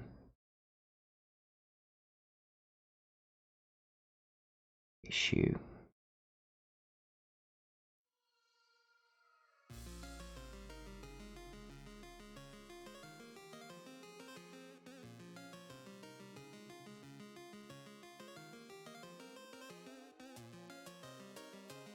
Which is, of course, regularly emphasized by the full moon. For some reason, it really affects my sleep. And it has been getting worse over the course of the last few months. So what I do is I really want to get myself super tired, So I don't really get a chance to do anything else but to sleep.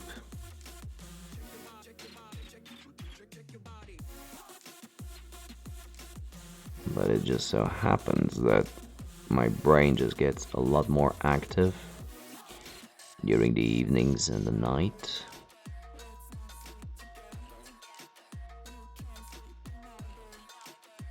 I know that there are some exercises and things that one can do to sort of correct this type of thing.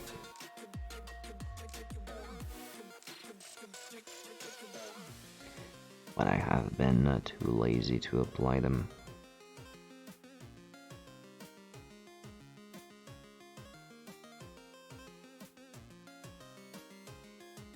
Or at least apply them in a consistent enough manner that it would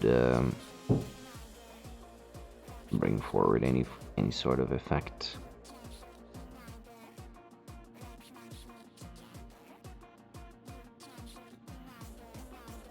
These are just more musings of a rather random nature.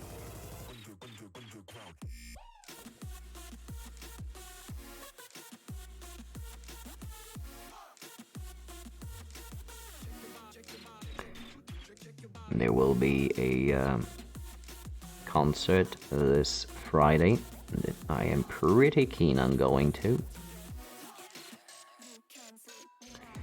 It is for a musical style that I have, well, I wouldn't say I discovered it, but I started listening to it fairly recently. During the last couple of years or so,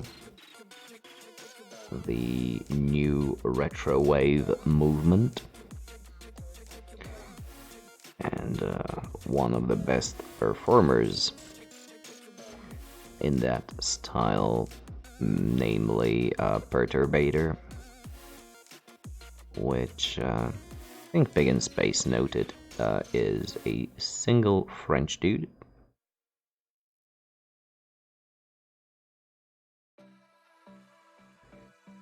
Will be coming to town,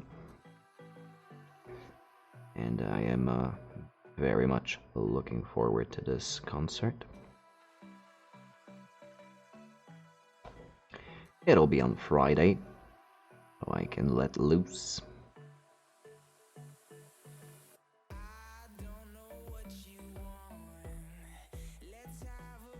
It'll be a nice reason.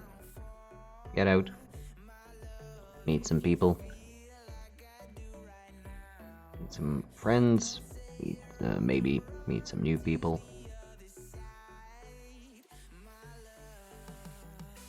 And have a good old fashioned party.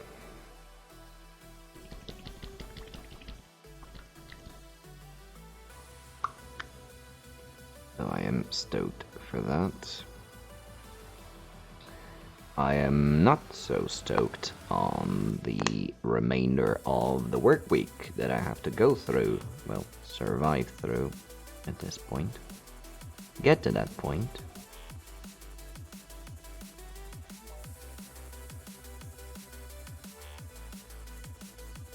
That will make it all that much sweeter when I do.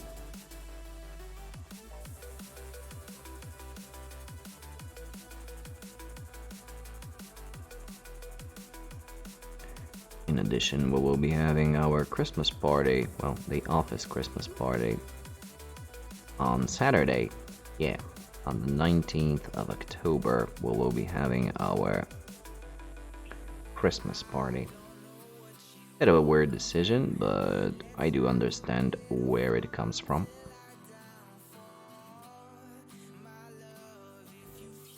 Since most companies are going to start throwing their Christmas parties, and so booking a venue will become harder and harder. And since we are a rather large company, the options for a venue are somewhat limited. That would accommodate all of us.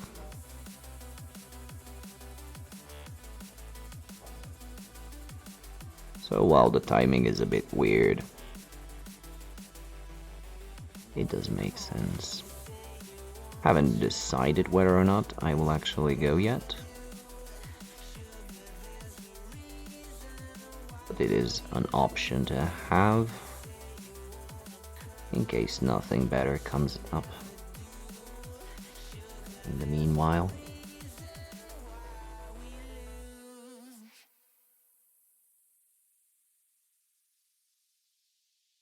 Also, Halloween is coming, and I don't know if you are celebrating it as a holiday or if you are just, or if you are hating it. Anyway, I don't know how anyone is feeling about this. I personally like it because it gives room for some interesting parties to happen.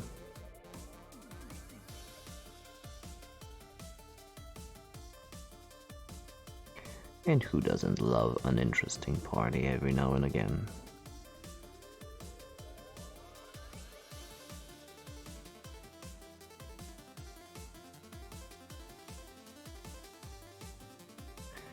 Sadly, the one that I most like won't be taking place this year or any other year anymore, because the last time, which I believe was a couple of years ago, had like really low attendance,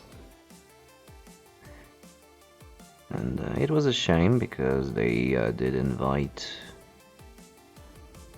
some very, very interesting bands to play, and the attendance was so low that pretty much half of the audience was the members of the other bands that aren't currently singing or playing, which is a shame, real shame. And I can't fault the organizers for not wanting to try that again.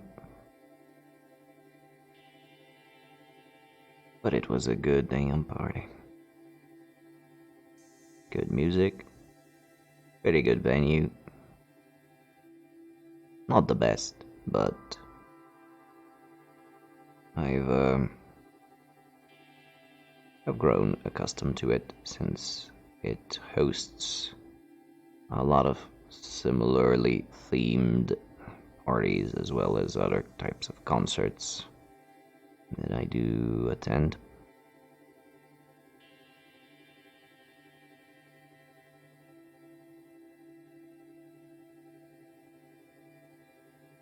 Bit small and cramped, but you get used to it.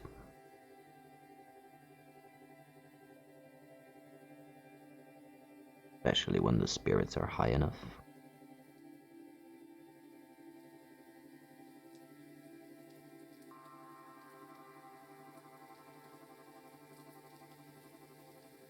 So there are quite a few things to look forward to in the near future. And that does make going through the day a bit easier. Going through the daily grind, so to speak. And I did start teaching class again, karate class. And I had forgotten just how invigorating it is.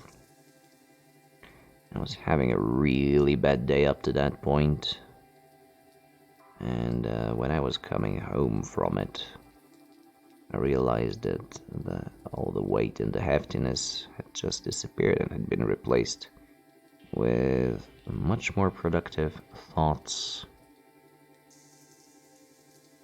and ideas.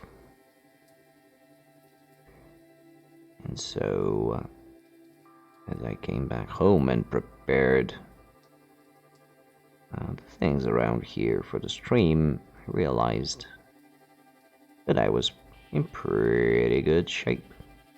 As in,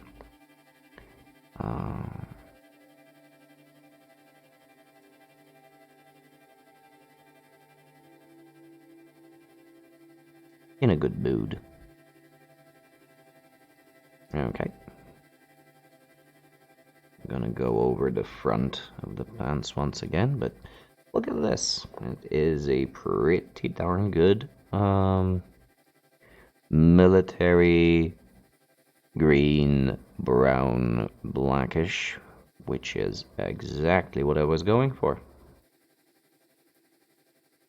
I should really start being so excited about this, because I'm probably gonna screw it up at some point.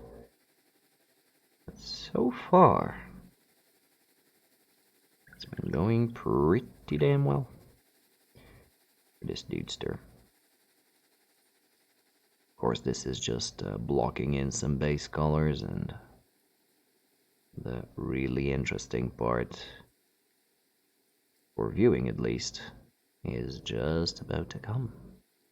Well, just about, once I actually finish base coating all of the other stuff, which ain't a little.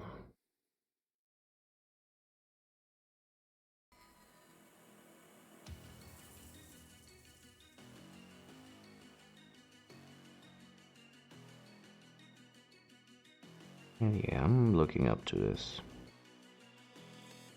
I'm looking forward to seeing where I will take this guy. What direction he will reach. Will I be able to properly build up? Because this is the absolutely perfect foundation for Cameo.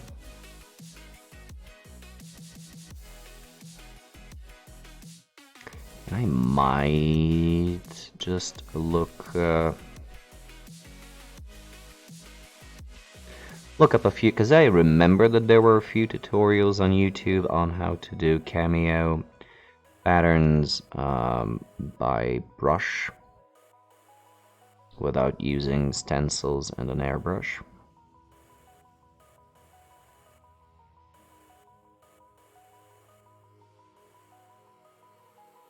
But I do remember that it ended up covering most of the base color, and I do really want to lose this. I want this to dominate as a color on the surface. It might do...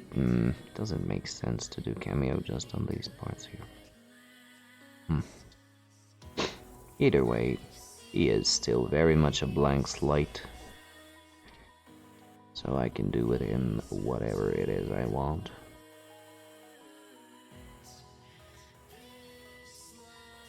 Yep, decent. Decent.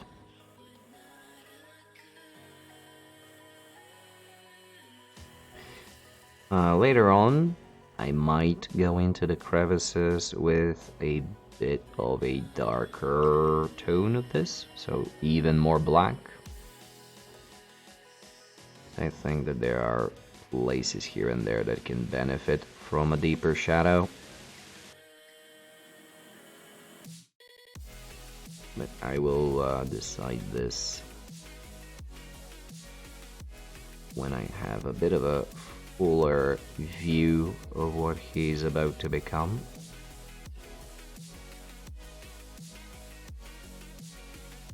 Mainly I would need to see how the flesh would look on him, because that's gonna be a tough one to pull. Because I want to go at the same time, I want to go paler, and then yet again following the same system that I'm currently following. It needs to be darker as well, at least start off darker as a tone, not as a color. So maybe black would work again, will help me with the desaturation of the basic flesh tone. from GW, but I'm not really sure on that. Again, it'll be an experiment and we'll see how it works out. And just as by magic, I think that we are done for today. I will just have one more smoke with you guys in case anyone has missed the opportunity to say anything, to contribute in any way to the discussion, as much as this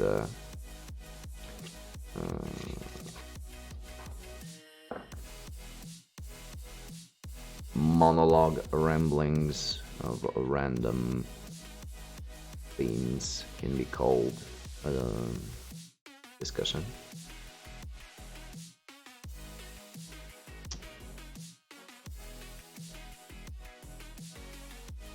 You think about all-out character, have an idea, and share it with me tomorrow, because that's probably gonna be the majority of the stream. Probably that and getting through the first area.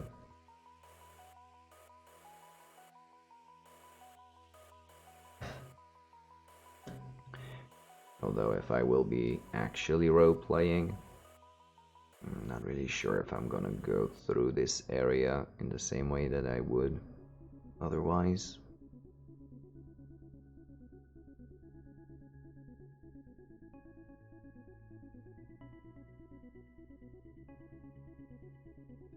It's interesting. I have often thought about applying this method to playing PC RPGs, but I've never actually done it. So it would be interesting to see how it works out. Worst comes to worst, I can always just make the good old crit build and play the game the same way I've always have.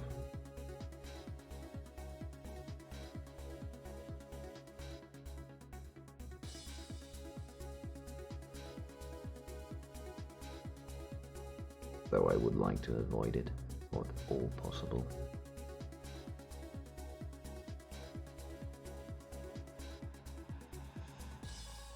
Because it will be something interesting for me, and I think that at least I don't remember coming across anyone else attempting something like that, at least for Fallout.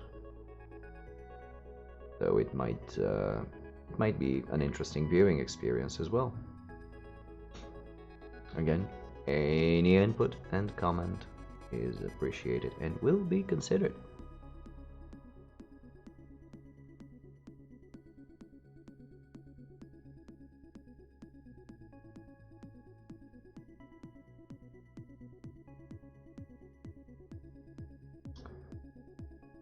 Yep.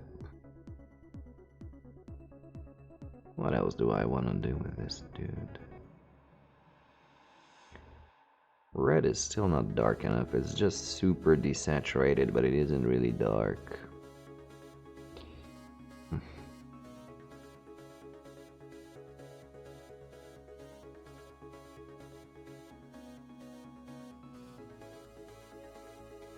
I can always just slap some black. Or just null oil the hell out of it. That'll bring it down a notch.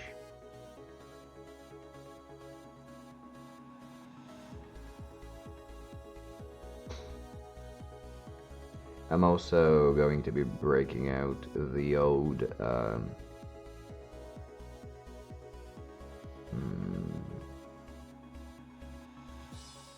what's the word I'm looking for?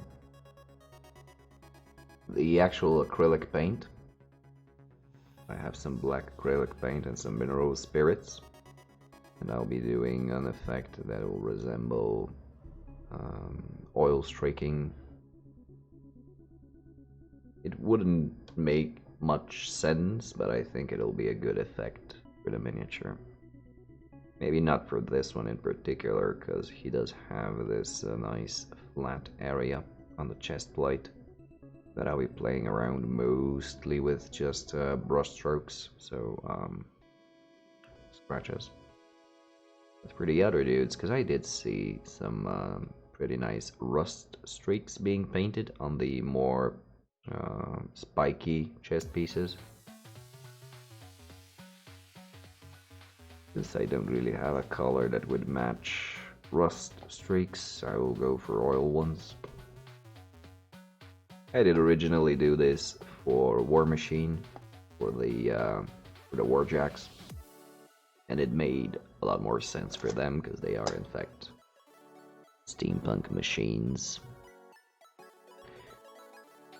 We'll see. The future is ahead, and we are going straight into it. At any rate, this has been me, Bachakoliu, for tonight. I will be wishing all of you a lovely rest of your evening, day, night, or whatever time it is right now when you are watching this. Thanks for joining, thanks for watching, thanks for being a part of this lovely small community. As usual, keep doing what you love, loving what you do, and I will be signing out. Bye guys, till next time.